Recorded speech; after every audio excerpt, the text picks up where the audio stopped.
In the quiet hum of the hotel's back corridor, where the air smelled faintly of disinfectant and midnight coffee, the moment Elias opened his eyes again, everything inside him twisted with humiliation.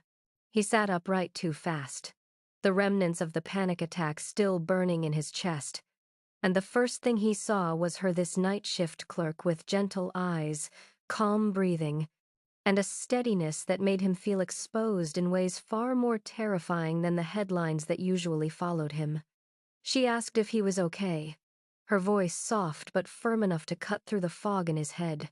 He tried to regain control, wiping sweat from his brow, adjusting his shirt cuffs like armor snapping back into place. When she picked up the wallet that had fallen from his pocket, when she accidentally glimpsed the embossed card with his name, Elias Grant, founder and CEO, Grant Technologies, he saw the precise moment her brows lifted in recognition, and he hated it.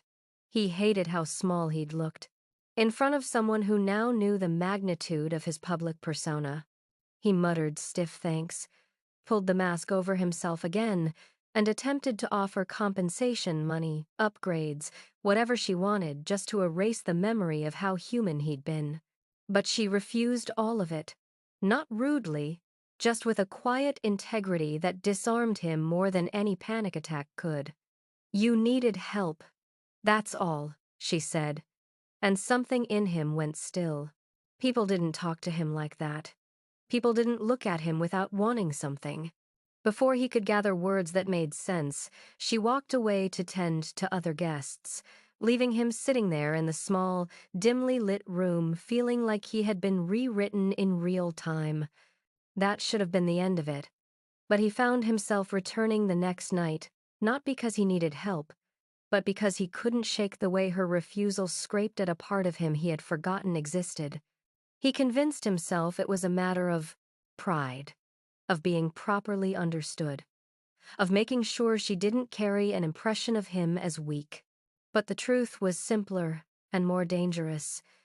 She had treated him like a man instead of a billionaire, and that was something he didn't realize he'd been starving for. So when he showed up at the front desk again, hands in his pockets, voice carefully neutral, asking if he could treat her to a proper thank you, he expected her to be impressed or intimidated. Instead, she blinked once, looked amused, and asked, "Why?" No one had ever asked him why. No one. That single syllable cracked open a door inside him he didn't know was still there. And before he could stop himself, before he could filter or calculate or hide, he told her the truth, the softest, smallest version of it. "Because you helped me when no one else did." For the first time in years, someone saw him without the edges, without the headlines, without the armor. And instead of running from that terrifying from the man, honesty, she simply nodded. That tiny moment, her acceptance, her lack of awe or fear was the spark that lit the rest of the story on fire. It was the beginning of the deal she never asked for. A connection neither of them had planned, rooted in a night he wished hadn't happened, and a kindness she didn't think twice about giving. She didn't mean for their lives to overlap the way they did, but personal stakes have a way of revealing themselves quietly, like light slipping under a closed door.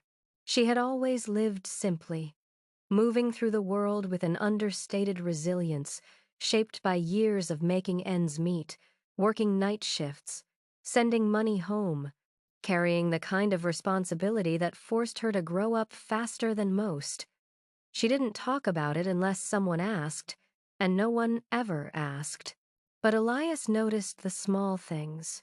The way she checked her phone with a flash of worry before putting it away, the careful budgeting she did during her break, the exhaustion hidden behind her polite smile.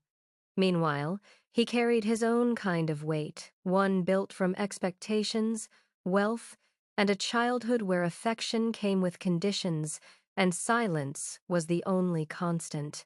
Elias Grant had been raised to perform, to conquer, to be unshakable, and every mistake he made echoed in his mind as proof that he would never be enough. Success didn't quiet the fear, it sharpened it. He built an empire, but he never built a home. So when they sat together in the break room one night, both pretending it was coincidence, their scars started speaking long before their mouths did. She told him about her father's medical bills, about how she worked double shifts not because she wanted more, but because she wanted her family to have a chance. He didn't pity her, instead. He listened with a sincerity that caught her off guard. And when he finally spoke, revealing that he hadn't slept properly in years, that he often felt like he was living inside a glass box, where everyone watched but no one understood, she didn't flinch or soften or give him the sympathy that usually made him recoil. She simply said, "That sounds lonely." And somehow, those 3 words cracked something open inside him. He had board members who worshipped him, employees who feared him, rivals who envied him, and a world that couldn't get enough of speculating about him. But not one person had ever looked at him and seen a human being who might be hurting. He didn't know what to do with that kind of recognition. She, on the other hand, didn't know what to do with the sudden pull she felt toward a man whose world was brighter, larger, and far more dangerous than hers. She had rules: never get involved with guests, never depend on anyone, never let your heart get ahead of your reality. But there was something about the way he spoke in fragments, like someone unused to being honest, that made her chest tighten. There was something about the way he held his coffee, cup with both hands, as if grounding himself, that made her want to stay a little longer. And beneath everything, beneath the differences in status, money, and worlds, there was an unspoken truth forming slowly, painfully, beautifully. They recognized the hunger in each other, the hunger to be seen, the hunger to be understood, the hunger to not feel alone for once in their lives. But those same truths were also reasons to stay away. The closer he got to her, the more she feared the inevitable heartbreak of loving someone who didn't belong to her life. And the closer she got to him, the more he feared she would see the broken pieces he hadn't learned to hide well enough. The personal stakes weren't just emotional, they were existential. Loving each other meant risking the fragile stability they had both fought years to build. But wanting each other? That part was already happening, whether they admitted it or not. Their emotional connection didn't arrive with fireworks or grand declarations. It grew in the smallest, quietest places, in the cracks between their guarded breaths and the moments they never intended to share. It took shape in the way Elias lingered in the lobby even when he clearly should have been on his way to another meeting, another board call, another world he belonged to far more than hers. It grew in the soft glances she tried not to hold too long, the ones that flickered with curiosity and concern and something she refused to name. And night after night, as the city outside pulsed with taxis and midnight neon, their conversation stretched into something deeper, gentler, strangely intimate. He started showing up pretending he needed coffee or directions or a quiet place to think, but both of them knew he returned for her.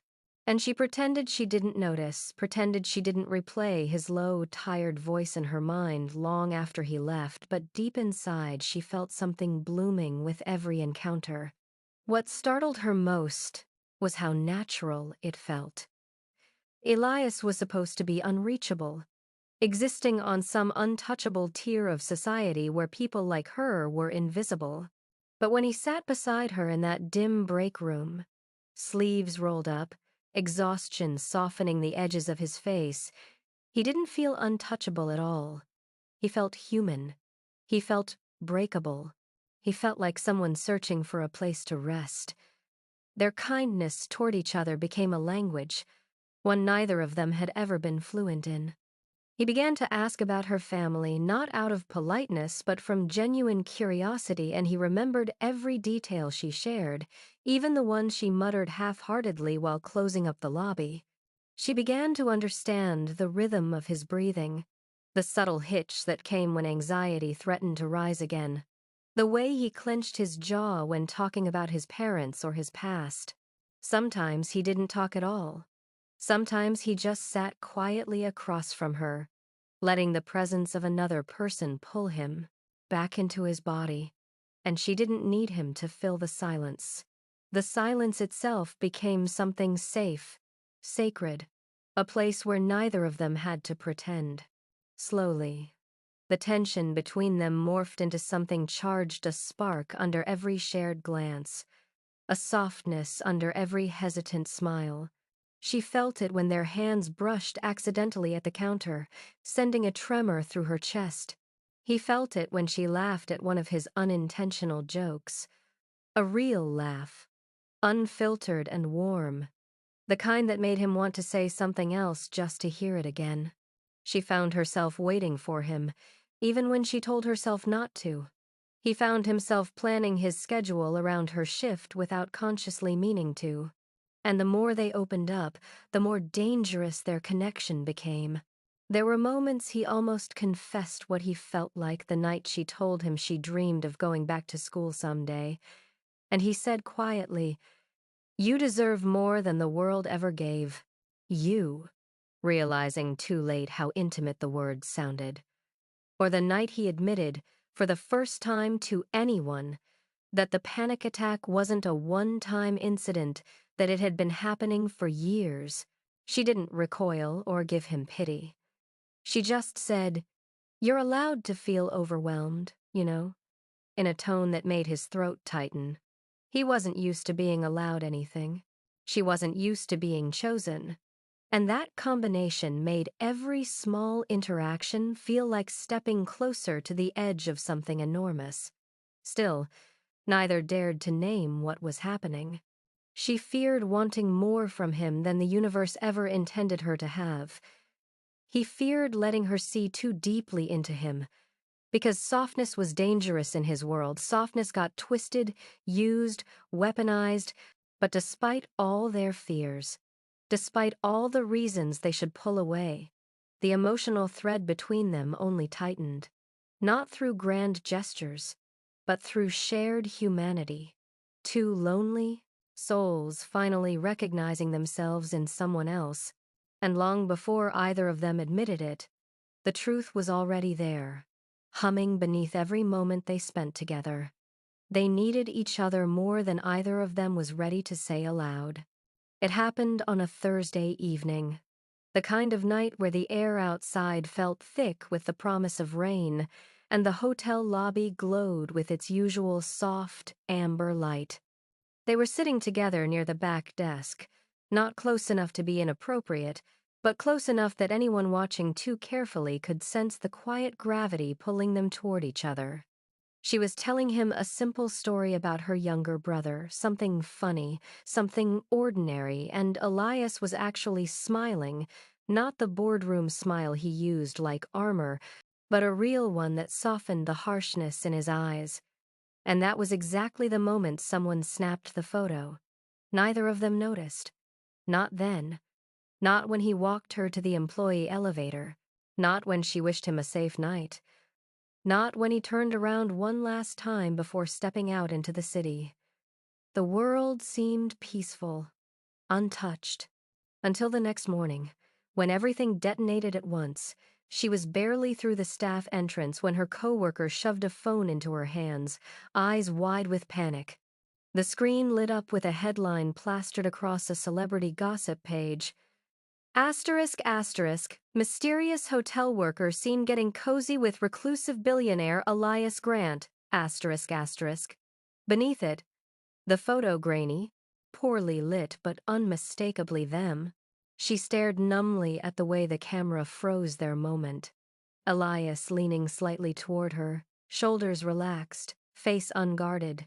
Her smiling in a way she rarely let herself smile. Out of context, it looked like intimacy. Out of context, It looked like a secret, and the internet devoured it. Hotel management called her upstairs before she even had time to breathe. Their tone was icy but polite, the kind of corporate detachment that left no room for humanity. They told her she was being placed on temporary suspension, pending investigation, emphasizing that guest relationships, real or perceived, were unacceptable risks to the hotel's reputation. She tried to explain. She tried to say nothing inappropriate had happened. But the more she spoke, the deeper the hole seemed to get. The hotel didn't want the truth. They wanted distance from the scandal. And within an hour, she was outside on the sidewalk, holding a thin envelope with her suspension paperwork, staring blankly at taxis rushing by as her world tilted. Meanwhile, across the city, Elias was in a meeting when his phone erupted texts from his PR team, frantic messages from his assistant, missed calls from his head of communications. The moment he opened the article, a cold fury ripped through him. Not at her, at the invasion, at the assumptions, at the way the world twisted something innocent into a weapon. He didn't even think before storming out of the meeting, calling his driver, demanding to know where she was. He showed up outside the hotel less than an hour later, stepping out of the SUV with a tension in his jaw that made pedestrians scatter. When he saw her standing alone, shoulders trembling but posture straight, something inside him broke open. He moved toward her, voice low but urgent, saying he could fix this, that he'd talk to management, that he'd make sure she didn't lose her job. But the more he tried to fix it, the more she felt herself unraveling. To him, problems were things to be solved with influence, with strategy, with leverage. To her, this wasn't a scandal, it was her livelihood, her stability, her entire life cracking at the edges because she'd let herself grow too close to a man who lived in a world she never belonged to. "Elias, stop," she said, not harshly but with a quiet desperation. "You can't fix everything with power." He froze at that, chest rising and falling with frustration he couldn't name. She took a step back not because she didn't trust him, but because she knew this was the kind of moment that defined futures. "I can't be someone the world tears apart just for standing next to you," she whispered. "I can't survive that." And when she turned away, when she left him standing there under the gray New York sky with his hands helplessly open at his sides, he felt something he hadn't felt since he was a child, abandoned, powerless, lost. It wasn't just heartbreak. It was the terrifying realization that he had finally found someone who saw him, someone who steadied him, someone who made him feel less alone, and he had no idea how to protect her from the chaos that followed him everywhere he went. And for the first time in his life, his power meant nothing. The days that followed felt like walking through separate storms, hers made of fear and disappointment, his made of rage and regret, and yet both storms carried the same hollow silence, where the sound of the other person used to be. She spent her first week of suspension trying to steady herself, telling her family everything was fine even when her voice trembled, searching job boards at 3 a.m. while her heart replayed every moment she'd shared with Elias. She told herself the distance was healthy, necessary, the only way to reclaim her life from the chaos that had swallowed it whole. She made lists, reorganized her schedule, forced herself to take slow walks just to breathe again. But healing isn't neat. Healing is waking up every day thinking you're okay until a sudden thought of him slices through your chest like cold air. Healing is missing someone you convinced yourself was dangerous to want. Meanwhile, across the city, Elias confronted the kind of emptiness he'd spent a lifetime avoiding. At first, he buried himself in work, slamming through meetings, rewriting strategies, cutting deals with a ruthless sharpness. that frightened even the people who were used to his intensity. But none of it dulled the ache. None of it silenced the memory of her voice telling him he couldn't fix everything with power. He hated how right she was. So he began doing something he'd avoided for years, confronting himself. He returned to therapy, the real kind, not the board-mandated sessions he once treated like an inconvenience. He sat in a quiet room with a therapist who didn't care about his net worth, and he talked, slowly at first, painfully after that, about his panic attacks, about the childhood nights spent waiting for parents who never showed up, about the cost of being a man the world demanded perfection from. He learned to breathe again, learned to sit with discomfort instead of barreling through it, learned to say words like fear, loneliness, and attachment without flinching. It was humbling. It was brutal. It was necessary.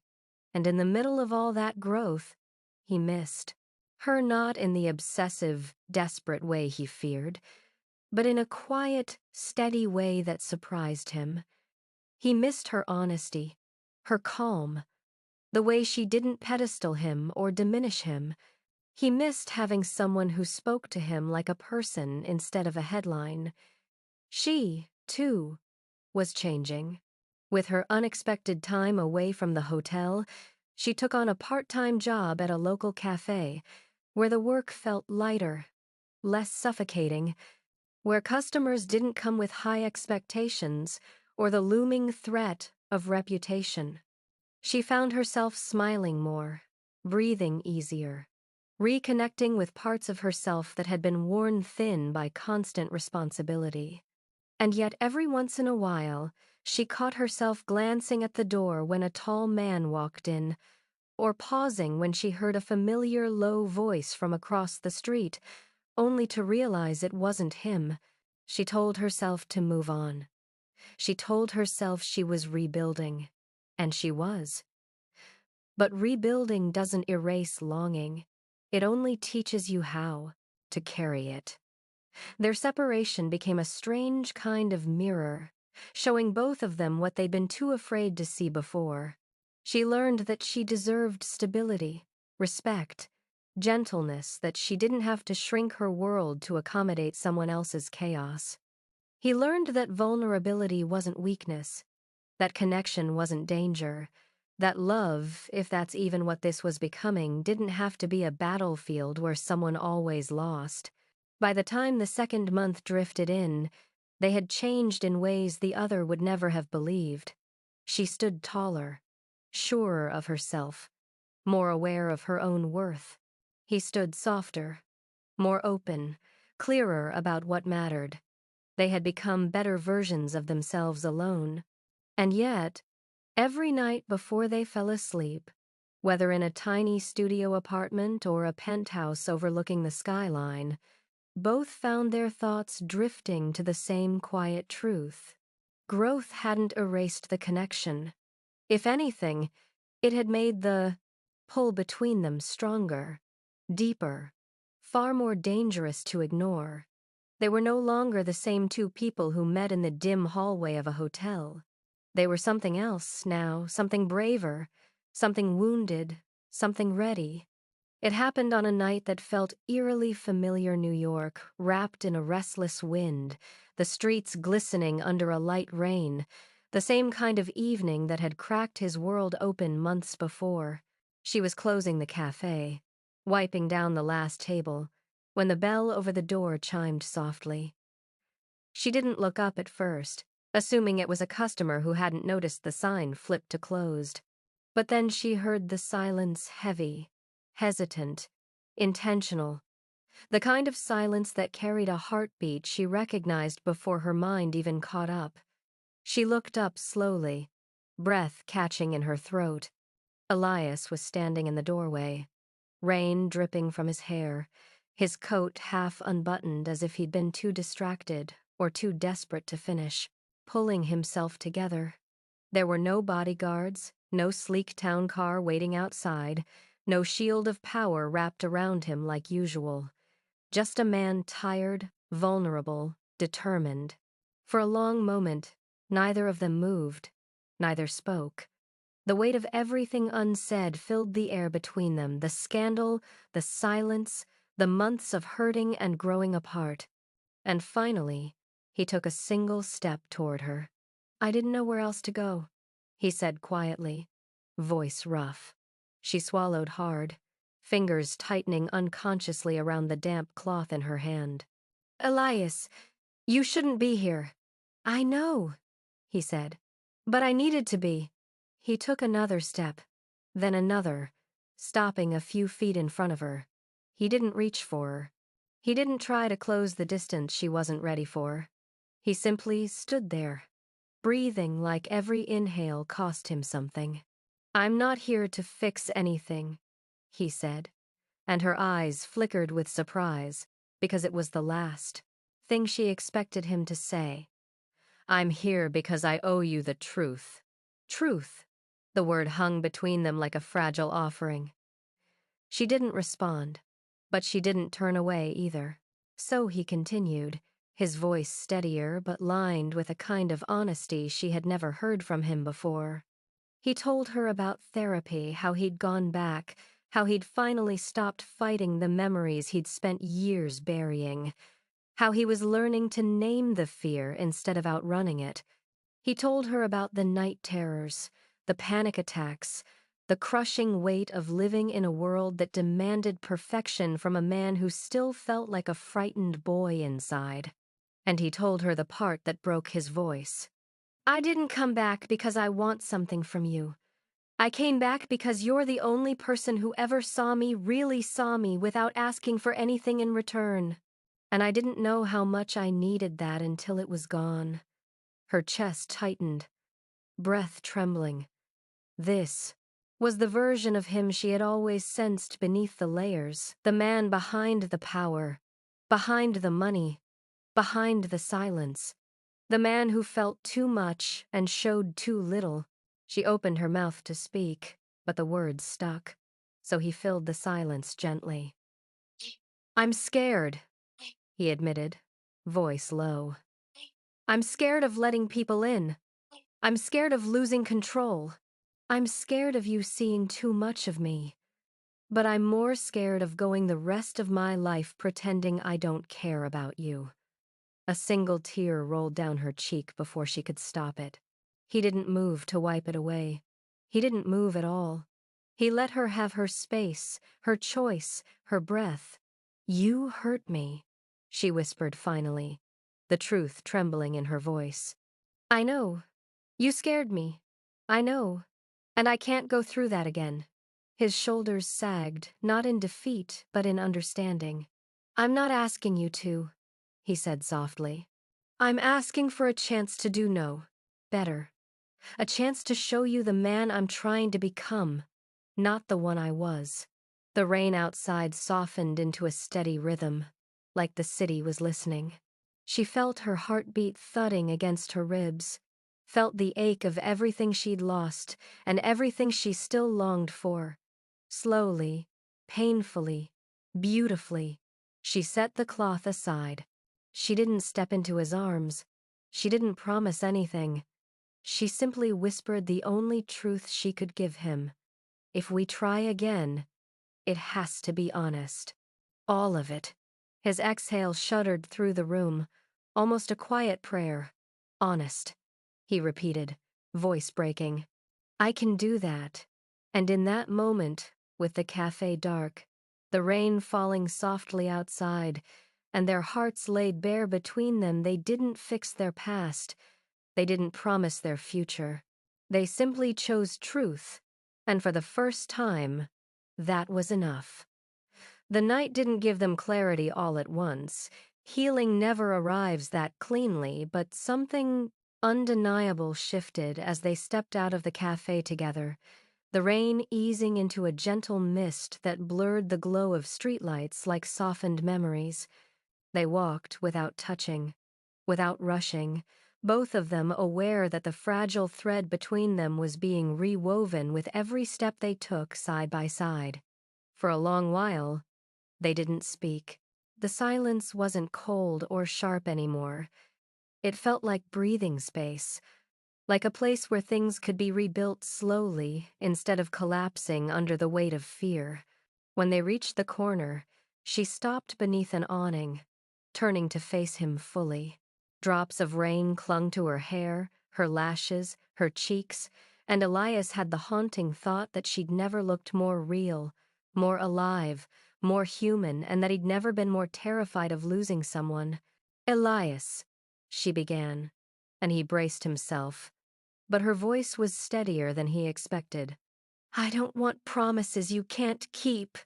He nodded once, not defensively, just with a quiet acceptance. "I know, and I don't want to be swallowed by your world. I can't be the woman standing behind a scandal every time someone points a camera at you." He swallowed hard. "I don't want that for you either. And I'm not ready to share my life with someone who doesn't know how to protect his own heart." Something flickered in his eyes. Pain, yes, but also recognition. "I'm learning," he whispered. Slowly, clumsily, "but I'm learning." She exhaled, the kind of breath that sounded like letting go of months of tension and loneliness and fear. "Good," she said softly. "Because if there's even a chance we try this again, it has to be different. It has to be real." He stepped closer, not enough to touch her, but enough for her to feel the warmth of him through the cool evening air. "Real," he murmured. "I want that more than anything." She searched his face for a long, unhurried moment, and something inside her eased, not because he was perfect, not because he'd magically become the man she needed, but because he was finally meeting her where she stood, stripped of power and pretense. "Then we start small," she said. "We move slowly, and we choose each other only if we can choose the truth every single day." He nodded again, this time with something like gratitude shining through the exhaustion. "I can do slow," he said quietly. "I can do small." She almost smiled at that. A soft, fragile, almost smile that felt like the first sunrise after a long winter. They began walking again, side by side. No labels, no plans, just the natural rhythm of two people relearning how to exist in each other's presence without fear. As they approached the old hotel, the place where their entire story had begun, they paused under its awning, watching the light from the lobby spill out onto the pavement. It felt different now, less like a wound and more like a memory that had finally stopped hurting. "Funny," she said quietly. "I used to think this place broke my life." Elias looked at her, rain glistening in his hair. Maybe it was just the beginning of something else. She didn't answer right away. She let the moment settle the rain, the city's hum, the quiet hope blooming in her chest. "Maybe," she whispered. "But something else doesn't have to be perfect." He understood what she meant. Perfection was a lie that had nearly destroyed him. Honesty was the only thing that had brought him back. Slowly, hesitantly, he extended his hand, not grabbing, not demanding, just offering. She looked at it for a long breath, then slipped her fingers into his, their hands fitting together not like destiny, but like a choice, a quiet, human choice. And somehow, that meant more. They stood like that for a moment, beneath the glow of the entrance that had once sheltered his panic and her compassion, and then they walked, forward not into a fairy tale or a grand romance, but into something grounded, tender, and real. They didn't know what the future held. They didn't need to. What mattered was this simple truth. In a city full of noise, they had found a way to listen to each other. And in a world obsessed with power and perfection, they had chosen something far braver each other. Slowly, honestly, one breath at a time.